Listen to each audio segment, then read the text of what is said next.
a nuestra querida amiga Renata Turrent, asesora en políticas públicas, analista y miembro de esta familia Sin Censura. Renata, ¿cómo te va? Te saludo con mucho gusto. Buenos días. Vicente, qué gusto estar por acá contigo y toda tu audiencia. Me da muchísimo gusto estar acá platicando con todos ustedes. No, el gusto es mío, mi querida Renata. Un abrazo, qué bueno que estás aquí. Y también le mando un abrazo al maestro Jaime Hernández en este Día Internacional del Periodista. El querido Jaime Hernández, de larga trayectoria, editor de La Jornada Sin Fronteras en el gran periódico La Jornada, fundador de su canal de YouTube No Apto para Cínicos, en donde conduce los espacios. Obviamente, miembro de esta familia Sin Censura. Te mando un abrazo, Jaime. Buenos días. Muy buenos días, querido Vicente, que aquí listo para lo que tú me digas. Buenos días, querida Renata. Oigan, pues ¿por qué no empezamos con esto? Hoy en el Día Internacional del Periodista, permítanme plantearlo de esta manera. Mientras los Alarraqui, las Beatriz Pajés, los Saco de Pus, no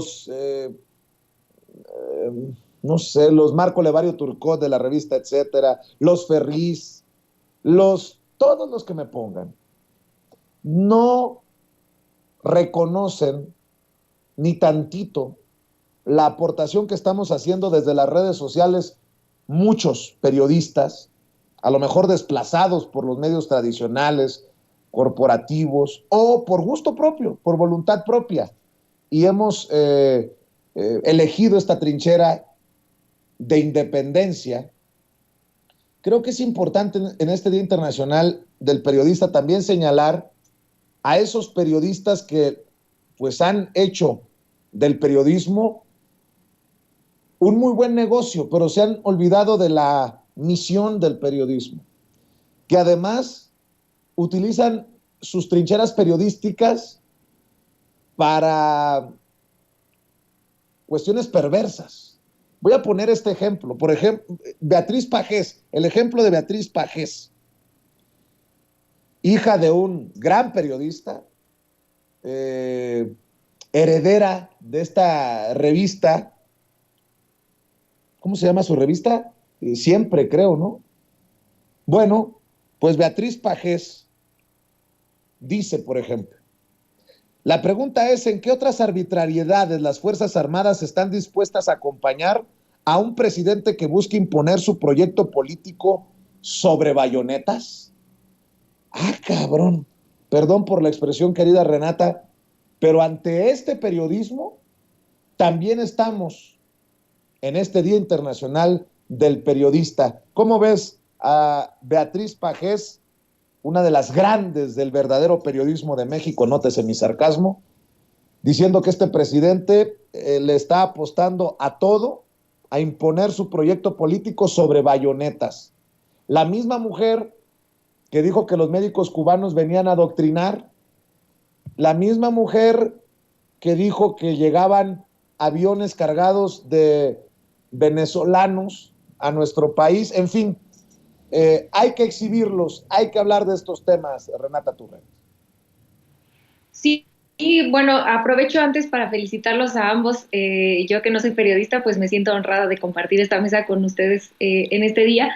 Y a mí me gustaría empezar con el tema de Beatriz Pajes y celebro que tú recuerdes todas estas cosas. En algún punto, algún amigo mío quería hacer un libro de de todos los disparates que la oposición decía para poder recordar el nivel de mentiras, de noticias falsas, de predicciones falsas que da la oposición, ¿no? Y sin ninguna consecuencia, no digo una consecuencia legal, por supuesto que no, la libertad de expresión debe ir por encima de todo, pero sí alguna consecuencia social en el sentido de que si yo salgo a decir algún disparate de ese tamaño, pues muy probablemente se me cerrarían muchos espacios y muchos micrófonos por justas razones, ¿no? Porque uno tiene, tiene una responsabilidad muy fuerte cuando sale a cámaras, a programas, en radio, responsabilidad como comunicador. Y salir a decir mentiras de ese tamaño tendría que tener una sanción social, creería yo, ¿no? Por lo menos decir, híjole, vamos a tomar lo que dice esta persona con pinzas, porque recordemos que todas estas veces nos mintió, y se vale equivocarse, se vale todo, ¿no? Somos seres humanos, todos nos podemos equivocar, pero me parece curioso que haber dicho tantísimas mentiras y jamás el público hayamos recibido una respuesta o una disculpa por todas estas mentiras que nos ha dado. Ahora, en específico sobre lo que dice, yo quería leer su artículo antes de entrar al programa, pero bueno, no estoy inscrita al Universal y no pensaba inscribirme, entonces no lo pude leer porque no me dejaba. Pero bueno, basta, basta saber quién es Beatriz Pajes para saber un poco por dónde va, y basta el título que ella elige, ¿no? Y a mí me gustaría recalcar algo que le escucho a ella y a otros comunicadores del viejo régimen, que está haciendo todo el día que Andrés Manuel López Obrador quiere imponer A, B, C, en este momento la Guardia Nacional, pero ayer era la reforma eléctrica y antier era la revocación de mandato, y absolutamente todos los ejes o todos los movimientos políticos, las propuestas que Andrés Manuel López Obrador y Morena impulsan, los opositores le llaman como imposición. Y esto es una mentira más de las que ya han dicho, porque Andrés Manuel López Obrador no llegó por gracia del Espíritu Santo a la presidencia. Andrés Manuel López Obrador le robaron una presidencia en 2006 y en 2018 ganó unas elecciones como ninguno de los candidatos a los que ellos han defendido, quizá nada más Vicente Fox, para ser justa, lo ha hecho. Y llegó ahí sin fraude, llegó a la presidencia porque la gente lo elegimos, ¿no? Porque votamos por él. Y así funciona la democracia. Les puede no gustar, pueden ser oposición, se pueden quejar, pueden estar en contra. Pero decir que Andrés Manuel López Obrador o Morena, porque a Morena también la elegimos, y no solo la elegimos en 2018, sino se le volvió a elegir en 2021, y Andrés Manuel López Obrador todavía se sometió a una revocación de mandato en este año, ¿no? En abril de este año, donde ganó con 91%. Entonces, ¿dónde en la definición que se sienten a buscar, la definición de imposición, donde cabe esta definición que ellos hacen de los proyectos que Andrés Manuel López Obrador y la 4T impulsan? Porque bajo ningún concepto de democracia esto sería una imposición, y por lo tanto están mintiendo, ¿no? Entonces creo yo que la audiencia merece la congruencia por parte de estos comunicadores, y que en caso de que hoy estén arrepentidos de la postura de haberle lavado la cara a Calderón, a Peña Nieto, por lo que hicieron en sus sexenios en materia de derechos humanos, en materia de la guerra contra el narcotráfico, pues que salgan primero a responsabilizarse de ese papel que jugaron, y después con mucho gusto creo que podrían criticar. La crítica es válida, siempre, siempre, siempre, el análisis, todo. Lo que no es válido es salir a decir algo que estuvieron, de lo que fueron parte, ¿no? Fueron parte activa durante muchos sexenios, en específico durante el de Calderón y el de Peña Nieto, y que hoy parece ser que no. Y yo nada más para cerrar agregaría que no es la única, ¿no? Sé que hay ahorita, el compañero Sevilla estaba hablando de toda esta red de intelectuales y de comunicadores que apoyaron al viejo régimen, pero me gustaría nada más tocar por temas de coyuntura, ahora que estuvieron en el Senado, Denise Dresser, que también ha sido colaboradora de crear, lavarle la cara a Calderón, a Peña Nieto, y Alessandra Rojo de la Vega, que fue diputada local aquí en la Ciudad de México. Antes estuvo con Peña Nieto en su equipo más cercano de comunicación, y ahora saltó al PAN, es decir, ha estado en el PAN, en el Verde, en el PRI, y que ahora resulta que salen a decir que desde la sociedad civil, a pesar de que son funcionarias del PAN, están en contra de la militarización, que son la resistencia feminista en contra de la militarización. Y yo me pregunto, caray, ¿cómo es que pasaste de ser asesora de comunicación social de Peña Nieto, le lavaste la cara con temas como Ayotzinapa, y ahora eres desde la sociedad civil, siendo funcionaria del PAN, eres la resistencia de la sociedad civil feminista? De verdad es que llegan a mucho, y es una falta de respeto a las audiencias, a la inteligencia de la gente. Y bueno, yo nada más pues señalar estas incongruencias, que ojalá, si en realidad están preocupadas por alguna cuestiones de la Guardia Nacional, bienvenido el debate. Creo que hay matices importantes, hay debate importante, pero que primero se responsabilicen del papel que ellas y ellos jugaron en sexenios anteriores, que han permitido que nos dejaran en el lugar tan complejo en el que estamos hoy, mi querido Vicente, mi querido Jaime. Fíjense que acabo de regalo del Día Internacional del Periodista. ¿Quieren que les diga cuál es el regalo que acabo de recibir? No, ustedes díganme si quieren que les presuma o no. Renata, Jaime, ¿sí o no? A ver. Yo sí quiero ver. Porque me da mucha envidia. Un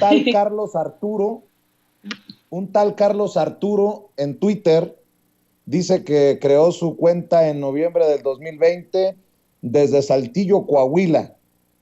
Me escribió: tú muerdes la mano diario, pronto espéralo, esta farsa acaba pronto y tú con ella. Y lo que te va a pasar nadie en el mundo lo merece, pero tiene que pasarte. Ah, cabrón, ¿soy yo o andan muy bravos? Lo bueno es que Sin Censura es un pinche medio pedorro que nadie ve ni nadie escucha, que no tiene impacto, que se burlan porque a este técnico electricista le van a dar el Premio Nacional Carlos Montemayor. ¿Para qué tanto brinco estando el piso tan parejo? Carambas, ya se lo acabo de pasar a las autoridades. Carlos Arturo, oigan, no, me pudo haber mandado el regalo mañana. ¿Por qué hoy en el Día Internacional del Periodista? Pero bueno, mi querido Jaime Hernández, nada más quería compartir con ustedes el regalito que me acababa de llegar por el Día Internacional del Periodismo y retomando el tema, pues así, un sector del periodismo en México apostado o apuntalado por fuentes que son muy malas, con mentiras, con voladas y con todo lo que hemos exhibido hoy, mencionando el caso de Beatriz Pajés, mi querido Jaime. Mira, yo quisiera, a propósito de esto, hacer una reflexión sobre esta frase tan admonitoria que te lanzó el padre de Carlos Loret de Mola. Te dijo, casi literalmente estoy parafraseando, te dijo: Vicente, te vas a arrepentir de haber apostado, de haber creído en Andrés Manuel López Obrador, ¿no? Como diciéndote, ¿sabes qué, Vicente? Tú te crees periodista, pero no, eres un vocinglero, le estás haciendo el caldo gordo a Andrés Manuel, estás practicando el culto a la personalidad, pero nosotros que somos periodistas independientes, eso nunca lo vamos a hacer. Esta frase admonitoria del padre de Carlos Loret de Mola esconde lo que de verdad ellos quieren ocultar, y es que el problema que han tenido ellos es que durante mucho tiempo se han creído realmente periodistas, pero no entienden que su labor ya no es la del periodista, no. El padre de Loret de Mola, Carlos Loret de Mola, Beatriz Pajés, Raimundo Rivapalacio, Ricardo Alemán, Ciro Gómez Leiva, Joaquín López Dóriga, y síguele con la cuenta. Lo que pasa es que ellos no han sido, fueron en algún momento periodistas, pero ya no lo son y no quieren darse cuenta de que el nuevo ecosistema de medios de comunicación ya no los acepta, ya no encajan en este modelo en el que es más transparente, más abierto, más competitivo. Y además otra cosa, porque antes, querido Vicente, para tener un puesto estelar en la televisión, pues tenías que tener, sabes, la bendición de presidencia, tenías que tener un buen padrino. Por ejemplo, Joaquín López Dóriga siempre fue el enfant chouchou, el niño consentido de José López Portillo, que le decía el güey, y por eso le dieron su estelar. Por ejemplo, Pedro Ferriz de Con, ¿cómo llegó a la televisión? Pues porque su papi era amigo íntimo de Margarita López Portillo. Y así, ¿no? Vas contando, Carlitos Loret de Mola, ¿cómo es que se abre paso?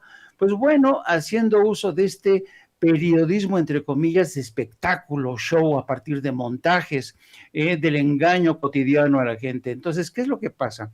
vivimos en un nuevo ecosistema en que si tú llegas y te consagras como un periodista de raza, va a ser por méritos propios. Que yo sepa, Vicente Serrano no tiene como padrino a López Obrador, aunque muchos quisieran verlo así. Yo nunca en mi vida he tenido un padrino que me impulse. Nunca he tenido necesidad de que alguien me aupe para darme un programa de radio. No, nunca.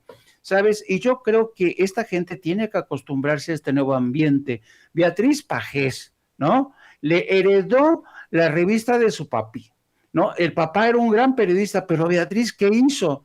Convirtió la revista en un bodrio, en una colección de firmas de viejos periodistas, ¿no? Entre sus colaboradores uno ya no veía periodistas, veía políticos, a corruptos. Ve la nueva parrilla editorial, por ejemplo, del Universal, ¿no? Empezando por Carlitos Lórez de Mola, empezando por Héctor de Mauleón, empezando por, en fin, ya hasta la gente que tiene programas en Televisa tiene columnas.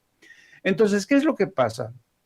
Pasa que esta gente no quiere adaptarse a la nueva realidad y es lo que se ha producido una mutación tremenda en el ámbito de los medios de comunicación, tan tremenda que el antiguo modelo de negocios está cayéndose a pedazos. Y en muchos sentidos, para nuestra profesión, Vicente, el futuro se ha fracturado. Para nosotros y para mucha gente, todo es incierto hoy, de tal suerte que hoy, si la gente percibe que tú como periodistas, que nosotros como periodistas estamos mintiendo, ¿sabes? Nos van a crucificar. Yo por eso he insistido una y otra vez que lo que practicamos nosotros se llama periodismo total. ¿Qué es el periodismo total? El hecho de que tú y yo nos sometamos todos los días al escrutinio de la opinión pública. Todos los días nosotros vamos a las elecciones, todos, y la gente nos hace así, con su dedito para arriba o así. Ese es el periodismo total. No es el periodismo clientelar que te garantizaba tu gran salario, los anuncios publicitarios de Televisa o de TV Azteca, o tu paga con con un bono como editorialista del Universal. Universal le daba unos bonos tremendos a Denise Merker, a Carlos Lórez de Mola. No. La nueva naturaleza del periodismo, que es más competitivo, es el periodismo total. Nosotros, si un día la cagamos, la gente nos lo critica. ¿A ti cuántas veces no te han atacado porque consideran que no coincides con la forma de pensar de alguien? Y a mí también. Entonces, ese es el precio a pagar.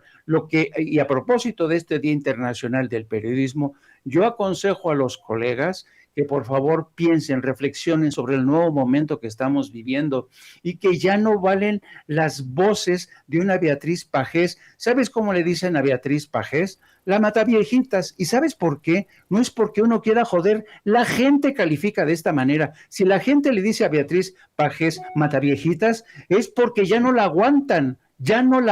Sabe que es una mujer que miente todos los días, que exagera, que intenta engañar.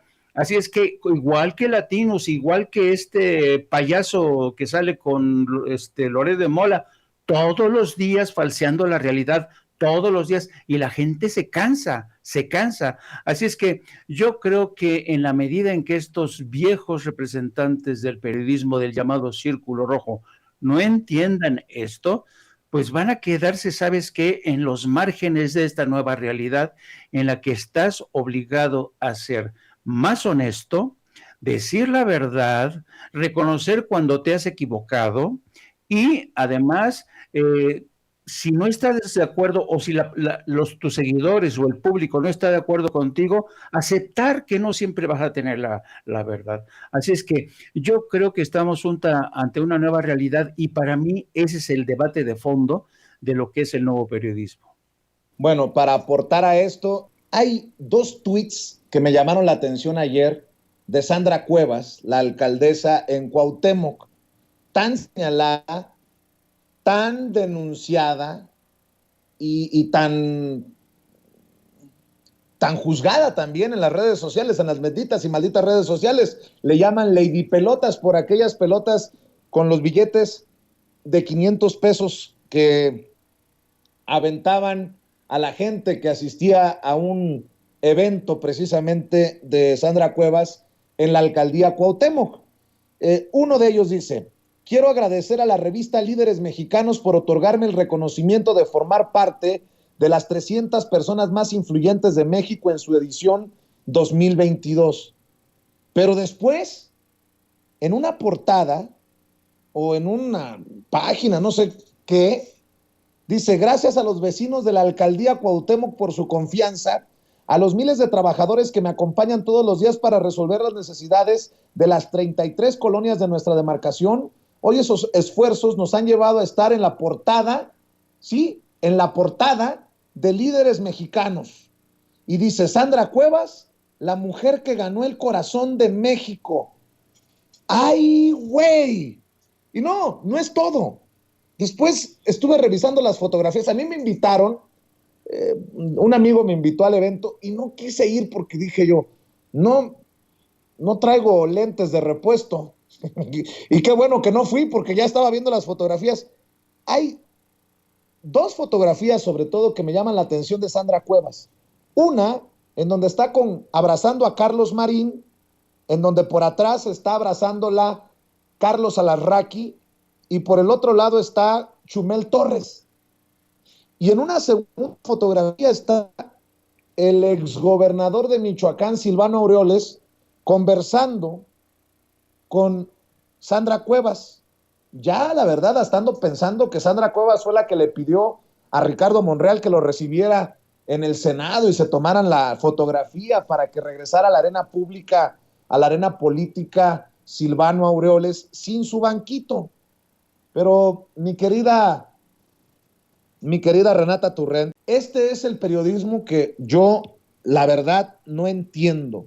Está bien, podemos estar en desacuerdo que la elijan como una de las 300 figuras importantes del país, pero la portada que dice Sandra Cuevas, la mujer que ganó el corazón de México, yo pregunto, ¿cuántas pelotas de 500 pesos le costó a Sandra Cuevas para ganarse la portada? Ya me contestó por ahí, me contestó, fíjate, hasta Pedro Ferriz, el hijo de Pedro Ferriz de Con, Pedro Ferriz, hija, dice: ¿cuántas pelotas te ha costado a ti ser tan arrastrado? Y pues como yo no soy dejado, ya le contesté que las que no tiene él. Saludos, baby. Mi querida Renata Turrent, ¿cómo ves esto que es muy forzado? Creo que es la intentona de posicionar a Sandra Cuevas rumbo al 2024, salvo que tú me digas otra cosa.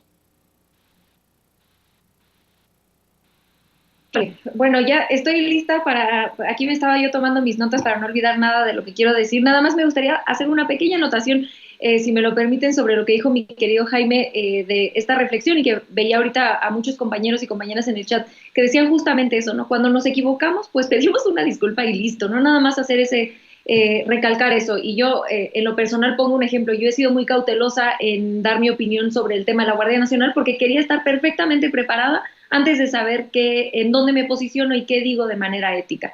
Y que aquí en este espacio, tanto Jaime como tú como yo, siempre hemos sido muy claros en cuáles son nuestras posturas para que desde ese lugar la gente nos vea. No tiene nada de malo tener una ideología de izquierda, de derecha, de centro. Eso no tiene absolutamente nada de malo, ¿no? Y la crítica específica no es en ese sentido, sino es por las mentiras y por las ganas de engañar. Nada más como para rematar lo que habíamos dicho, que creo que es muy importante el bloque anterior.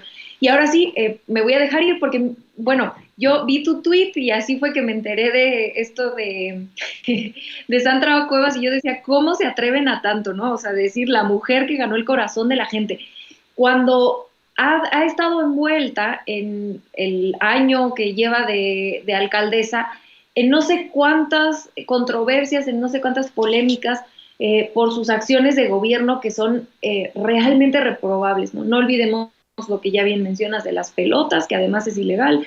No olvidemos lo que hizo con los rótulos, que los tapizó todos de blanco y con el signo de la alcaldía.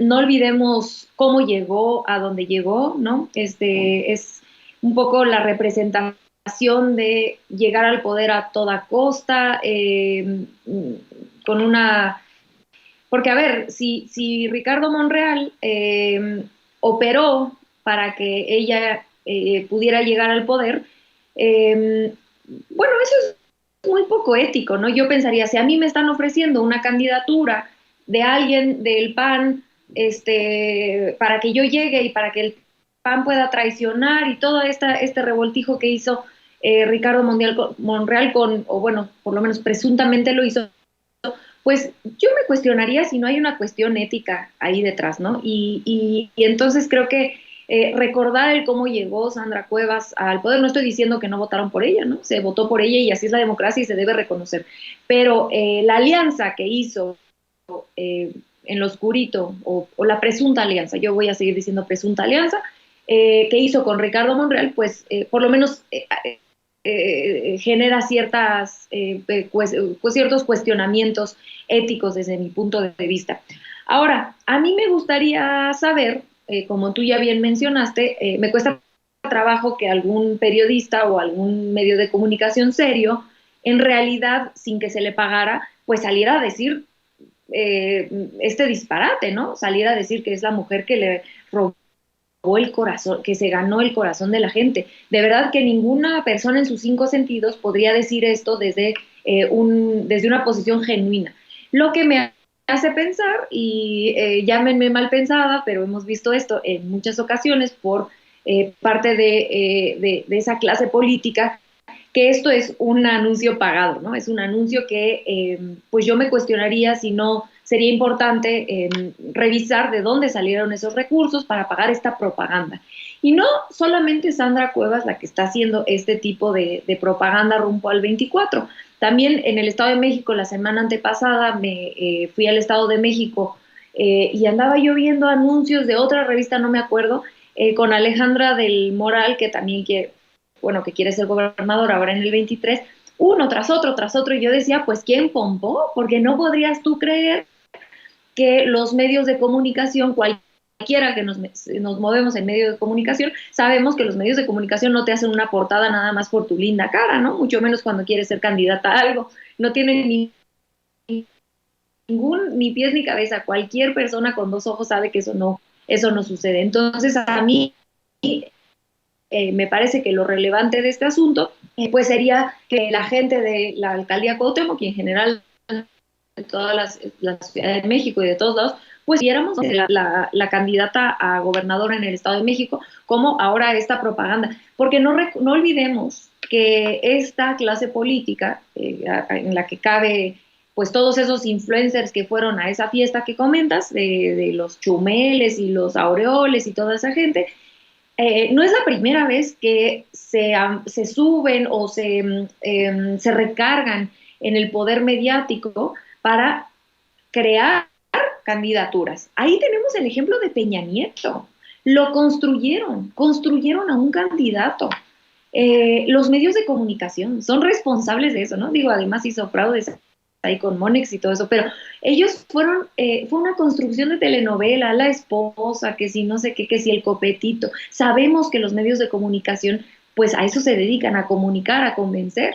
Entonces, pues no perdamos de vista, lo que pasa es que no se les olvida que la gente de México está muy despierta ya, ¿no? Y que ya vimos la telenovela de Peña Nieto y que estas portadas y estos shows, pues generan alarmas en la ciudadanía, porque ya no es lo mismo, ¿no? Ya no es lo mismo que lo que vivimos en la campaña de 2012, pero yo sí insisto que lo importante y lo más relevante, y ojalá que ya sea algún periodista o que alguna denuncia, ahora que está de moda denunciar ante el INE por cualquier cosa, pues a ver si el INE actúa, pero sería importante saber de dónde salió ese dinero, ¿no? Porque no sería prudente, no sería correcto usar dinero público para hacer campañas de publicidad personal como lo que está haciendo Alejandra del Moral o Sandra Cuevas, ¿no?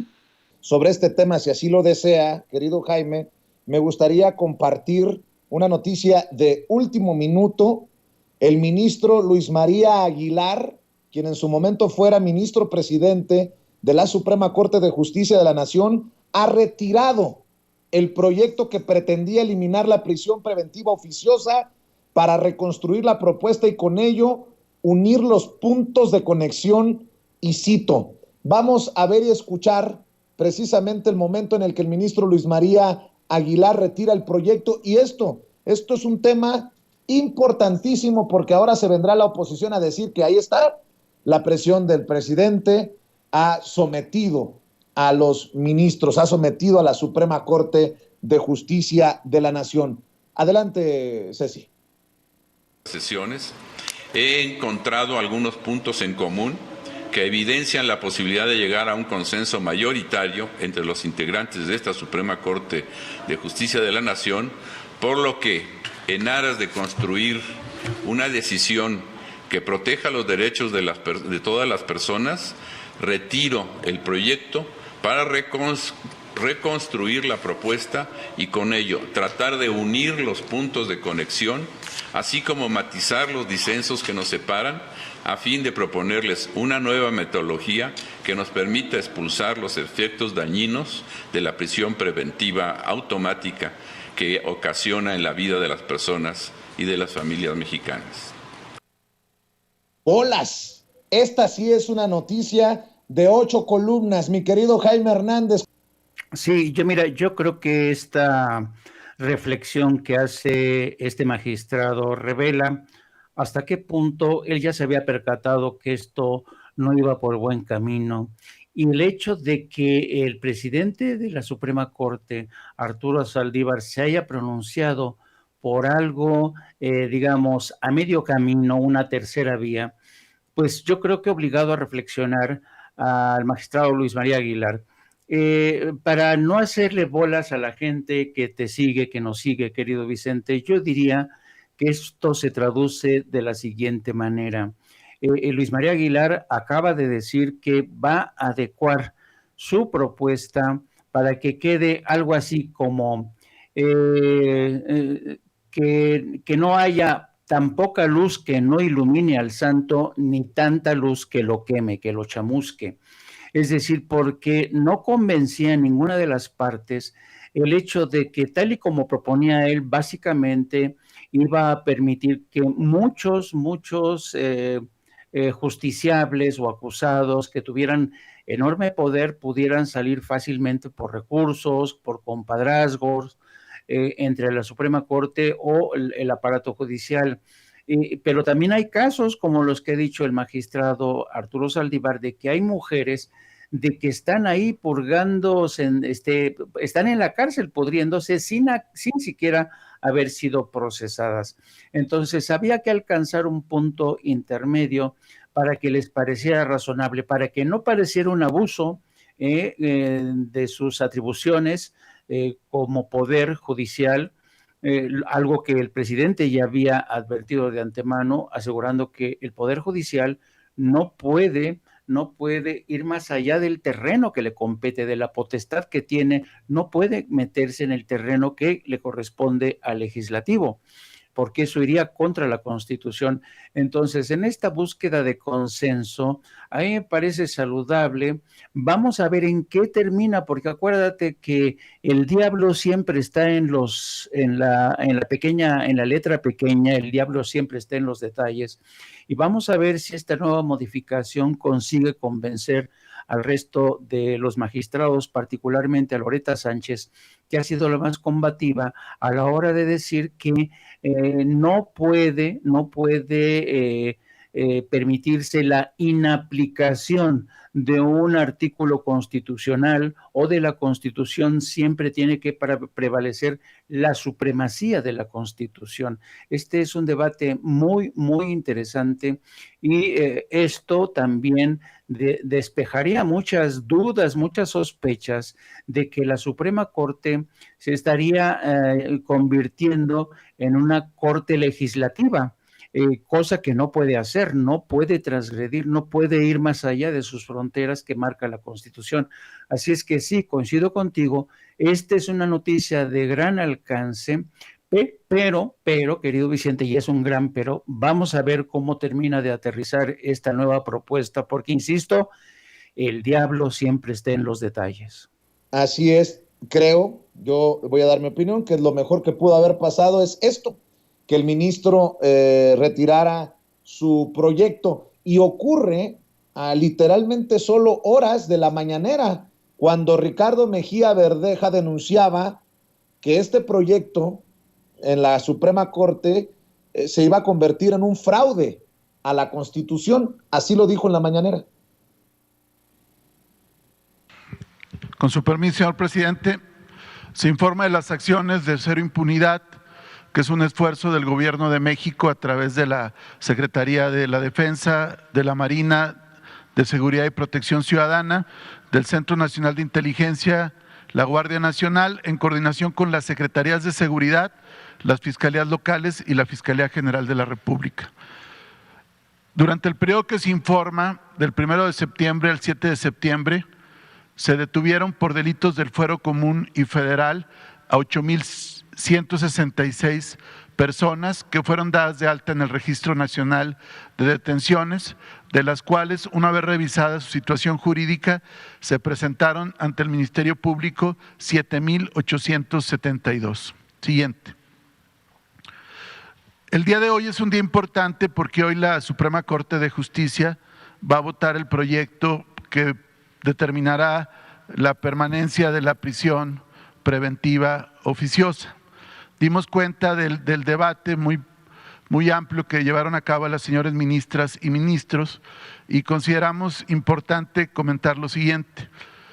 En el artículo 19 constitucional se establece que el juez ordenará la prisión preventiva oficiosamente en los casos de abuso o violencia sexual contra menores, delincuencia organizada, homicidio doloso, feminicidio, violación, secuestro, trata de personas, robo a casa habitación, uso de programas sociales con fines electorales, corrupción, tratándose de los delitos de enriquecimiento ilícito y ejercicio abusivo de funciones, robo al transporte de carga, delitos en materia de hidrocarburos o petroquímicos, el conocido huachicol, delitos en materia de desaparición forzada, delitos cometidos por medios violentos como armas y explosivos, entre otros delitos. Como lo señalamos la semana pasada, la Suprema Corte de Justicia no puede reformar, inaplicar, derogar o modificar un artículo constitucional, solo lo puede hacer el Poder Constituyente Permanente, integradas por las dos cámaras del Congreso de la Unión, senadores y diputados, que tienen que votar reformas por mayoría calificada de 2/3 partes, y también intervienen las 32 legislaturas de los estados.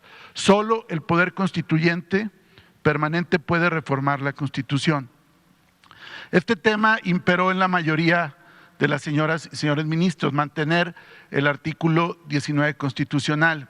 Sin embargo, expresamos la preocupación porque bajo el concepto de interpretación conforme o inaplicar un artículo de una ley, en este caso el Código Nacional de Procedimientos Penales, se podría en los hechos invalidar un artículo constitucional, porque el artículo 167 del Código de Procedimientos Penales reproduce literalmente, salvo una palabra que no cambia el sentido, lo que dice el artículo 19 constitucional en su segundo párrafo. Y en ambos se utiliza el verbo rector ordenará, es decir, el juez de control en el ámbito de su competencia ordenará la prisión preventiva oficiosamente en los casos de los delitos que ya hemos señalado. Esas fueron las declaraciones de Ricardo Mejía Verdeja, el subsecretario de Seguridad. Después, minutos después, el presidente Andrés Manuel López Obrador advirtió de una posible chicanada. No va a ocurrir, bueno, al menos no por el momento, con lo que le estamos diciendo de última hora.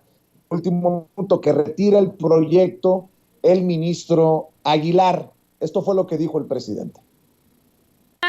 Preguntarle su opinión sobre, pues hoy continúa la discusión de la prisión preventiva oficiosa, se prevé que se vote hoy, según ya lo que han manifestado los ministros, pues no se alcanzaría, es lo que se prevé, que los 8 votos que se necesitan para que se elimine la prisión preventiva. ¿Cuál es su expectativa, presidente? Sería todo. Pues yo pienso que es muy claro que no debe el Poder Judicial tomarse atribuciones que no le corresponden. No se puede anular un artículo de la Constitución. Para eso están los legisladores.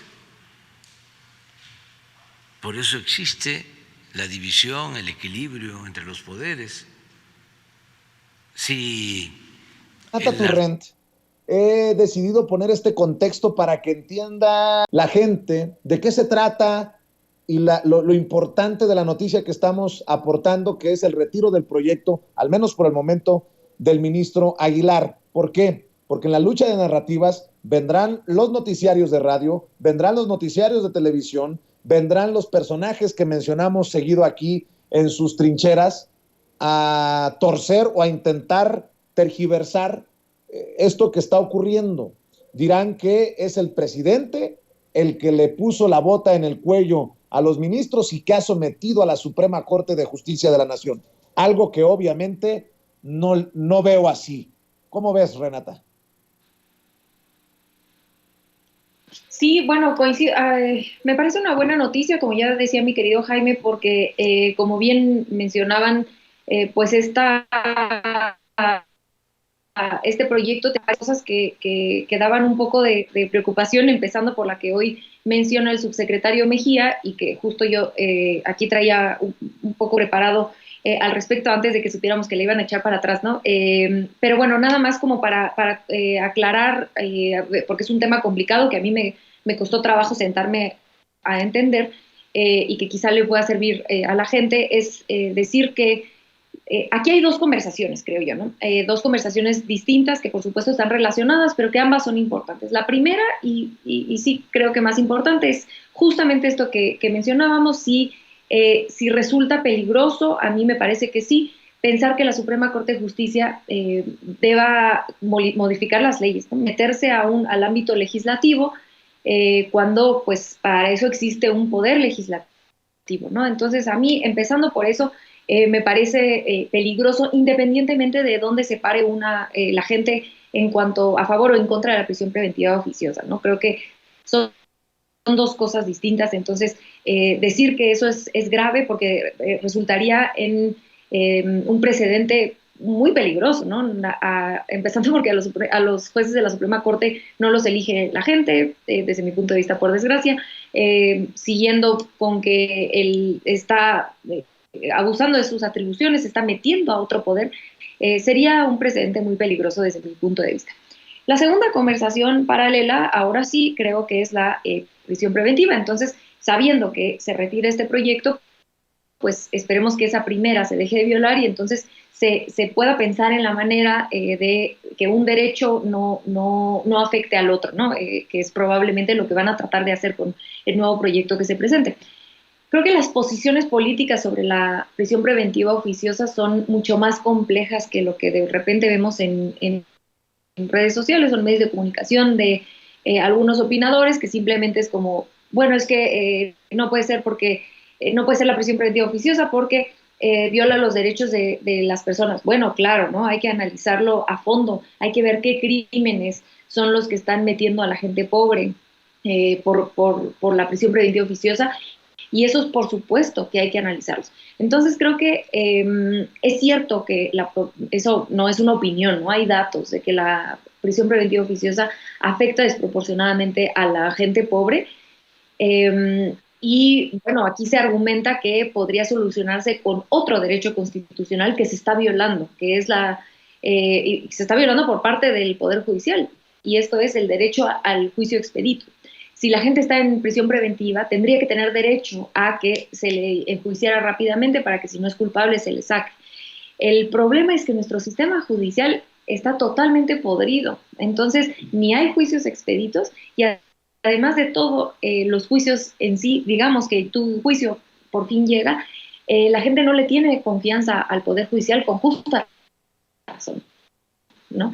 Entonces, ahí nos enfrentamos a un problema muy importante, violatorio de los derechos de las personas que están en prisión preventiva, definitivamente. Ahora, eso no significa que, dadas las complejas circunstancias de nuestro país por estos problemas tan graves en el sistema judicial, no hay un argumento válido, que es el que ha dado el presidente, de decir, es que si se quita la prisión preventiva oficiosa, se escapa toda la gente que con muchísimo trabajo, esfuerzo, recursos, se ha detenido y ha sido parte de todo este esfuerzo de construcción de paz, ¿no? Pone el ejemplo, y los pone Mejía muchas mañaneras, de feminicidas, que generalmente, recordemos, no hay feminicidas que matan no solamente a una mujer, sino a muchas otras, la tentativa de feminicidio también, personas con acusaciones de narcotráfico que tienen mucho poder, y por supuesto, y aquí es donde a mí me gustaría enfocarme, porque creo que es lo más importante de todo, pues personas de enriquecimiento ilícito, de fraude fiscal, pues los machuchones, ¿no?, que le han robado tanto a este país. En específico, pues ahora tenemos a muchos de ellos en la cárcel. Tenemos a Luis Vizcaíno, de aquí de la Ciudad de México, que fue un ex alto funcionario de aquí de la Benito Juárez del PAN, que desvió millones de pesos, que estuvo envuelto en un lavado de dinero tremendo con las desarrolladoras inmobiliarias en la Benito Juárez, donde las inmobiliarias le daban departamentos a cambio de permisos ilegales. Hay mucha gente que se está jugando la libertad, gente que tuvo mucho poder y que le hizo mucho daño a este país, que probablemente estaría muy contenta si la prisión preventiva oficiosa se acabara, ¿no?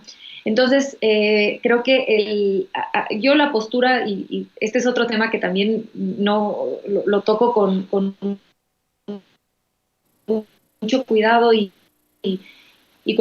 porque creo que es importante matizar en estos temas tan complejos, donde sí hay poblaciones vulnerables que se pueden ver afectadas. Yo me remito a una editorial de finales de agosto de La Jornada, que me parece una postura muy seria, donde reconoce lo peligroso que puede ser un catálogo tan muy amplio de crímenes por los cuales amerite la prisión preventiva oficiosa, porque sí, eso puede generar que mucha gente pobre se vaya a la cárcel. Sin embargo, hacen hincapié en que hay crímenes de cuello blanco que sí sería necesario que la prisión preventiva oficiosa fuera una realidad, porque si no se te escapan. Ahí está Cerón, ahí está, se nos han escapado, claro, ¿cuántos?, ¿no? Entonces, esa gente que claramente tiene acceso a una buena defensa, pues sí tendríamos que estar pensando en la prisión preventiva. Y ellos, por supuesto, no lo engloban en personas, sino en crímenes. En específico, estos que mencionaba ahorita, enriquecimiento ilícito, fraude fiscal por más de 8.7 millones de pesos, que claramente no son crímenes que cometen personas pobres. Pues vaya mañanita la que nos está tocando compartir con la audiencia de Sin Censura. Otra noticia de último minuto, se informa ya de la muerte de la reina Isabel II, Queen Elizabeth II, allá en Gran Bretaña. Medios como The Guardian señalan que ha muerto a sus 96 años de edad. Era la monarca con más tiempo en el poder, en el trono, y pues se informa precisamente de la muerte de una mujer que, más allá de lo que uno considere sobre una monarquía, sobre esto de los reyes y reinas, ha sido una figura histórica. Insisto, hay medios como The Guardian que señalan que ha muerto después de que se informara de las preocupaciones de los doctores a cargo de su situación médica. Y bueno, pues de acuerdo a The Guardian, el Palacio de Buckingham ha informado que la monarca, la reina Isabel, ha muerto en la residencia escocesa, en el castillo de Balmoral, Mi querido Jaime Hernández, tú has sido corresponsal y me imagino que este es un tema que a veces hasta entre colegas se aborda. Insisto, se trata de una figura histórica, pero que también arrastra el repudio de muchos que no necesariamente concordamos con estos títulos y puestos y pues todo eso que creo que ya no está acorde a nuestra realidad, a nuestros tiempos. Pero bueno, al final es mi opinión. Dame tus comentarios, Jaime. Pues sí, efectivamente, el primer medio en dar la noticia ha sido la cadena BBC. Desde temprano, la bandera de la reina que ondea toda hasta, se mantenía como una imagen en vivo por la agencia Reuters y la BBC. Y es increíble que ha pasado a la historia esta reina de 96 años, que no te lo pierdas. Por su oficina desfilaron 15 primeros ministros. Apenas el martes pasado, la reina había recibido en su despacho a la nueva primer ministro Liz Truss, para que la reina le encomendara la formación de un nuevo gobierno. Se sabe que la reina había estado bien, había padecido en febrero pasado un problema con COVID, se había mantenido firme, pero la edad, y ten en cuenta, Vicente, que la reina Elizabeth es la monarca británica que ha durado más tiempo en el trono. Claro, esto se lo debemos no es porque sea muy popular, no, sino porque la medicina moderna te permite alargar la vida. Y la reina Elizabeth, aunque fue popular, hay que tener en cuenta que precisamente durante su reinado comenzó en el Reino Unido a darse el debate acerca de si tenía sentido la continuidad de la monarquía en el Reino Unido. Había gente que decía que ya era suficiente. Había numerosos escándalos que le habían colmado el plato a los británicos, como los amoríos de Carlos, que ahora subirá al trono, de la que fue su amante, Camila.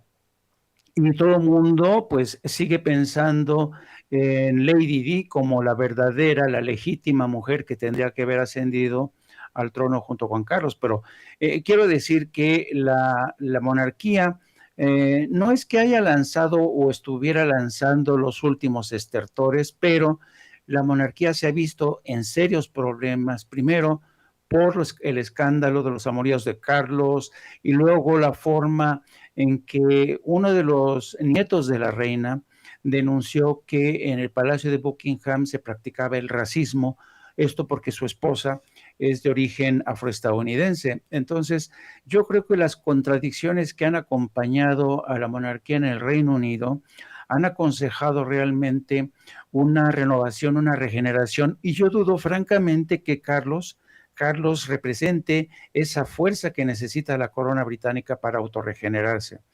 Yo, al igual que tú, querido Vicente, esta noticia la tomo bajo una luz prudencial. ¿Por qué? Porque para nosotros los mexicanos, pues las águilas no se nos van a caer del cielo, ¿verdad? Porque se muere la reina de Inglaterra. Sin embargo, no podemos negar que la reina de Inglaterra ha formado parte de una historia tumultuosa. Acuérdate, ella acompañó a Winston Churchill durante la Segunda Guerra Mundial. Ha sido una mujer que ha vivido realmente momentos muy turbulentos en la historia reciente del Reino Unido. Siempre en vida se le criticó por ser una reina frívola, una reina que se interesaba más en las carreras de caballos que en la suerte de sus súbditos, ¿no? Qué extraño, ¿no? Esta palabra súbditos. A mí la palabra súbdito no me gusta para nada, pero hay que reconocer que los ingleses son súbditos, siguen siendo súbditos de esa corona. Hemos visto cómo en el curso de las últimas décadas la corona británica, y no solo la británica, también la española, se han visto inmersos en esta serie de escándalos por corrupción, por frivolidades, y la verdad es que ya las monarquías ya no están en su mejor momento, ya la gente no cree en estas historias de hadas y príncipes. La gente en el Reino Unido por lo menos está más preocupada por la inflación, por el precio que tienen que pagar en la factura de gas, energía eléctrica, están preocupados por la salida estúpida de la Unión Europea después del referéndum del Brexit, que ha pagado de alguna manera Boris Johnson, porque Boris Johnson, el hombre espantapájaros, ha tenido que dejar el paso a Liz Truss. Entonces, yo creo que el momento en el que abandona, en el que se baja de los caballitos la reina de Inglaterra, es un momento incierto en muchos sentidos para el Reino Unido, en el frente financiero, en el frente político, que no aciertan a saber por dónde van a tirar después de su salida de la Unión Europea. Hay que tener en cuenta que, y quizá esto valdría la pena después, porque una vez que muere un monarca en el Reino Unido, toda la organización, todo el protocolo visto a nivel granular, es increíblemente específico, muy meticuloso. Tienen que pasar 10 días antes de que se ordene este desfile de la reina, del féretro de la reina. Tiene que estar presente toda la familia. Por ejemplo, en el momento en que se confirmaba la muerte de la reina, hay un foco rojo que están en todos los medios de comunicación británicos, y ese foco rojo se enciende. Y en cuanto esto tiene que, fíjate nada más lo que es el protocolo. Una vez que se confirma la muerte de la reina, tiene que pasar 10 minutos para que estos focos rojos se enciendan, y entonces la bandera de la reina se baja a media asta. Entonces, hoy es día de duelo frente al Palacio de Buckingham. Ya hay imágenes de fieles, de súbditos que han ido a rendirle un homenaje, a pesar de que la reina no está en Buckingham, sino que está en su palacio de veraneo en Balmoral, en Escocia, donde se ha trasladado toda la familia.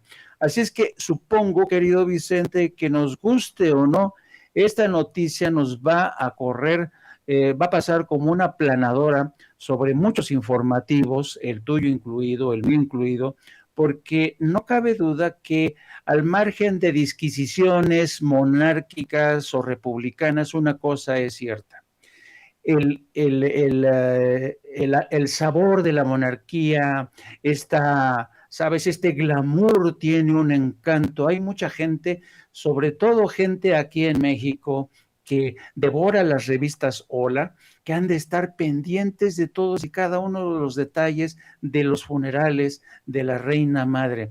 Así es que se cierra un ciclo histórico fascinante, porque esta mujer, sea cual haya sido la huella que ha dejado, no cabe duda que ha vivido por los momentos más tumultuosos que le han tocado vivir al Reino Unido. En fin, no quiero seguir adelante para no monopolizar el micrófono, porque además la gente va a tener de aquí para adelante a punta pala de información, anécdotas, pero no cabe duda que es una gran noticia, querido Vicente. Así es, y para cerrar, querida Renata, y despedirlos tanto a ti como a Jaime, muere la reina, pero la monarquía, y es pregunta, ¿y la monarquía? Escucho tus impresiones para cerrar.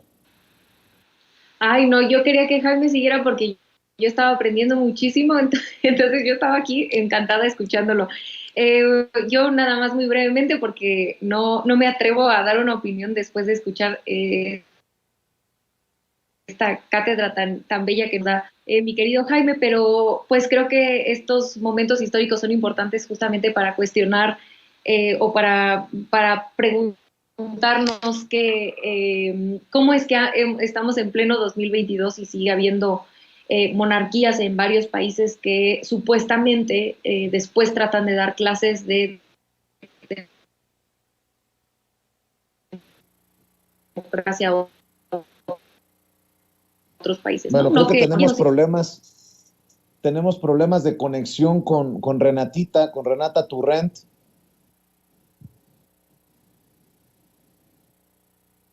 Bueno, mi querido Jaime, ¿por qué no vamos cerrando con tus redes sociales, con tus trincheras, por favor?